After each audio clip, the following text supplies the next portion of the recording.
بسم اللہ الرحمن الرحیم۔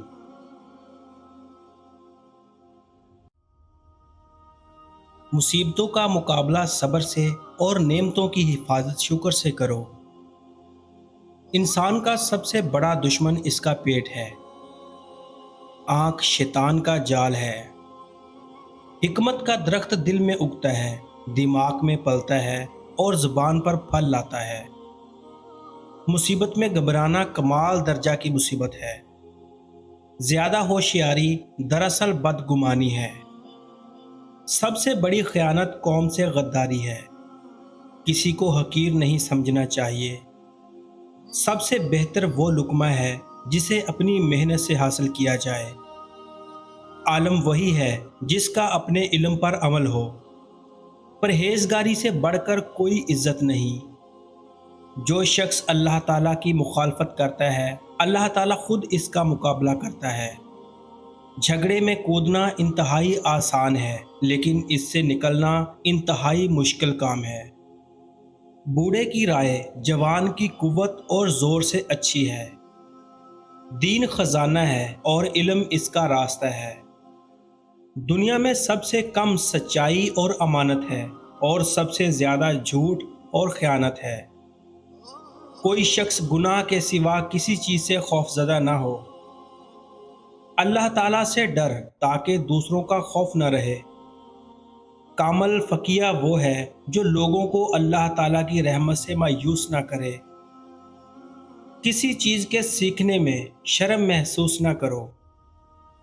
صرف اللہ تعالیٰ ہی سے امیدیں اور آرزویں وابستہ رکھو۔ سچائی میں اگرچہ خوف ہے، لیکن نجات بھی ہے۔ بری عادت ایک زور آور دشمن ہے اور خواہش پرستی ہلاک کر دینے والا ساتھی۔ جو آدمی مر جاتا ہے تو اس کی نماز پڑھنے کی جگہ اور آسمان کی جگہ جہاں سے اس کے عمل چڑھا کرتی ہیں وہ اس پر روتے ہیں۔ جو شخص اپنی قدر خود نہیں کرتا، کوئی دوسرا شخص بھی اس کی قدر نہیں پہچانتا۔ خاموشی عالم کے لیے زیور اور جہالت کے لیے پردہ ہے۔ غصہ بھڑکتی ہوئی آگ ہے، جو پی گیا اس نے آگ بجھائی، اور جو نہ پی سکا وہ پہلے خود اس میں جلتا ہے۔ دوسروں کے حال پر غور کرنے سے نصیحت حاصل ہوتی ہے۔ اگر دشمن پر قابو پا لے تو شکریہ کے طور پر اسے معاف کر دو۔ جو شخص اپنی باتوں میں شرم و حیا ساتھ رکھتا ہے، وہ اپنے کاموں میں بھی اس سے دور نہیں ہوتا۔ کمینے کا سب سے بڑا احسان یہ ہے کہ وہ دکھ نہ دے۔ وہ راستہ پہلے ہی بنا دیتا ہے، لیکن عطا صرف بہترین وقت پر کرتا ہے۔ علم مومن کا کھویا ہوا مال ہے، جہاں سے بھی ملے لے لو۔ عقل مند ہمیشہ غم و فکر میں مبتلا رہتا ہے۔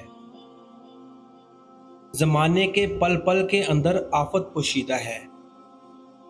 صبر کرنے والوں کا مقدمہ اللہ تعالیٰ خود لڑتا ہے۔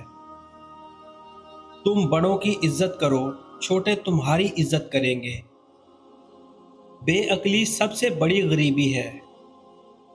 حضرت علی رضی اللہ تعالیٰ عنہ نے فرمایا کہ جس شخص کے اندر یہ 6 خصلتیں پائی جائیں وہ جنتی ہے۔ اللہ تعالیٰ کو پہچان کر اس کی اطاعت کرنا، شیطان کو پہچان کر اس کی نافرمانی کرنا، حق کو پہچان کر اتباع کرنا، باطل کو پہچان کر پرہیز کرنا، دنیا کو پہچان کر اسے چھوڑ دینا، اور آخرت کو پہچان کر اس کو طلب کرنا۔